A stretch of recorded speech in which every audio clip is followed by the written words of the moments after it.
Mga kabumbo, update po tayo mula sa may Metropolitan Manila Development Authority dahil nagsagawa na po ng clearing operations sa rutang dadaanan po ng Traslasyon 2025. Yan at iba pang mga balita sa pag-ulat ni Bombo Isa Cotoner. Bombo Genesis, Bombo Ever, sinimulan ng Metropolitan Manila Development Authority ang clearing operation sa mga rutang dadaanan ng Traslasyon 2026 na gaganapin sa Enero siyam ngayong Biyernes. Pinangunahan ni Special Operations Group Strike Force Head Gabriel Go ang naturang aktibidad ngayong araw. Unang ininspeksyon ng MMDA ang Quirino Grandstand kung saan isasagawa ang pahalik o yung tinatawag na nga ngayon na pagpupugay bukas, Enero 7. Sinundan ito ng clearing operation sa Carlos Palanca Street kung saan nagkaroon ng bahagyang tensyon sa pagitan ng isang barangay ex-official at ni Go matapos sitahin ng MMDA ang opisyal na may inilagay umanong tindahan sa mismong sidewalk. Iginiit ng barangay official na siya ay pinadestino lamang ng kanilang chairman sa naturang lugar upang magbantay tuwing gabi. Gayunman, paliwanag ni Go, dahil ito ay nagsisilbing tindahan, nagdudulot pa rin ito ng pagsisikip sa sidewalk at posibleng makaabala sa mga deboto sa Biyernes. Kaugnay niyan, pakinggan natin yung naging tensyon kanina dito nga sa may Carlos Palanca Street sa pagitan ni MMDA Gabriel Go at yung ex-official nga sa barangay 647. Alam po yung patakaran dito, sir. Alis ako mamaya, hindi po ako magiging pasaway. Hindi ako nakatira dito. Balibantay ako rito sa area na ito. At saka hindi naman po ako sa gabalo. Tingnan niyo po. Lampas na lampas ako. Bakit ganyan si sir? Pangalan lang po. Huwag nyo naman gibay kasi lampas po ako eh. Wait lang.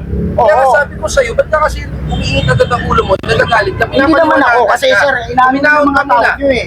Hindi po ako na-briefing kasi ano po, hindi ito na lang pong gawin natin kasi sir, para malaman nyo ito to. Nilagay ako ng Chairman Bulig dito. Okay. Kasi may mga nangyayaring timing dito at may mga nagabutan ng droga rito. Pinag-usapan naman po namin, we're giving him until tomorrow. Once na nandiyan pa rin po yung bukas, we have no choice but we have to remove it. And it's also a reminder na rin, no? Sinasabi niya malawak po yung bangketa, hindi naman po nakaharang. Then again, the keyword is there already.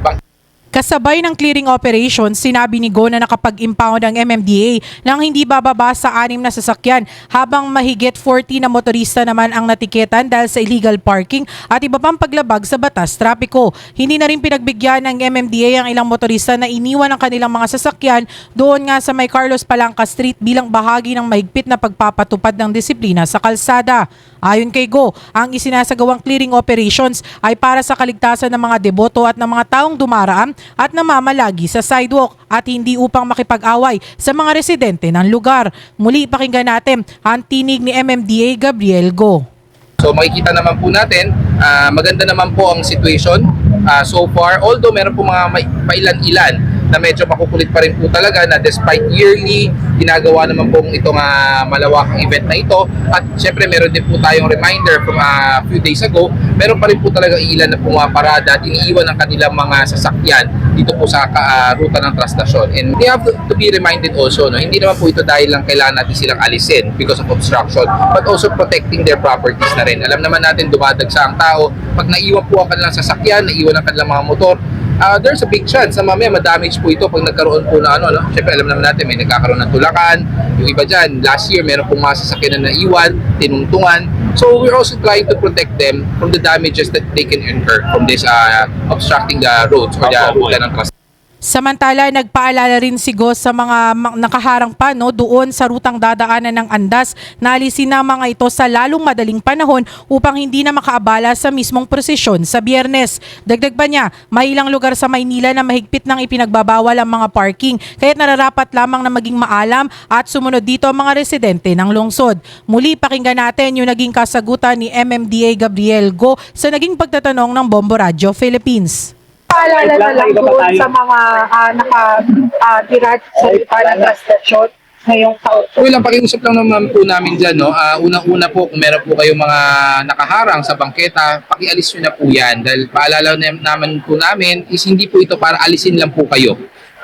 This is also to protect your properties. Baka ma-damage po yan or baka worst comes to worst, baka mawala po yan. So as early as now, alisin na po natin at ang isang pakiusap din po namin is ilang araw lang naman po ito. So wag na po natin ipilit na kahit sabihin na natin na kayo po ay nabigyan ng permit to conduct business, let's say doon sa isang easement, ilang araw lang naman po ito. Pakiusap lang po, makipagtulungan po. Mula sa lungsod. Bumbuisa. Yes, Bombo Jenny. Yung sa pinakita nating medyo tension kanina, mga ilang insidente ang ganitong na mataan nyo kanina nung sumama kayo sa team ng MMDA? Actually, kanina, Bombo Genesis, ito nga lang din talaga yung nagkaroon ng tensyon, no? Itong specific na to sa may Carlos Palanca Street kasi yung mga ibang nahuhuli ng grupo nga ng MMDA dito sa ruta ng Traslasyon 2026, nagko-comply naman sila. Bagaman may mga pag-uusapan, ganon, yung mga medyo hindi pagkakaunawan muna, pero yung iba naman ay sumusunod na at yung iba, lalo na yung may mga na-tow kasi na sasakyan doon sa may bahagi ng Carlos Palanca Street din, ay willing naman sila, no, na sumama doon sa tow truck din na inilaan ng MMDA. Actually, kanina si Gabriel Go, no, meron siyang merong nahuli kasi doon na sasakyan at wala daw kasi siyang papunta, no, doon kung saan yung kung saan dinadala yung mga nato na sasakyan. Kaya naman inoffer nito ni Gabriel Go na sumama na nga lang dito sa towing truck. Pero itong nagkaroon lang ng tension kasi nga itong barangay official, no, ay bigla rin talagang sumigaw nung pagkalapit ni Gabriel Go doon nga sa may sidewalk. Kaya kung makapapansin nyo rin doon sa video, no, talagang pinapakalma muna siya bago siya kausapin din ng MMDA officials, Bombo Genesis. Maraming salamat, Bumbuisa. Mula sa lungsod ng Maynila, ito si Bombo Isa Cotoner and this is Bombo Radio Philippines, the number one and most trusted source of news and information. Basta Radio Bombo. For the most trusted source of news and information, visit our website at www.bomboradio.com. Follow us on Bombo Radio mobile app, Facebook, YouTube, TikTok, and X, formerly Twitter. Like, share, and stay connected. Anytime, anywhere.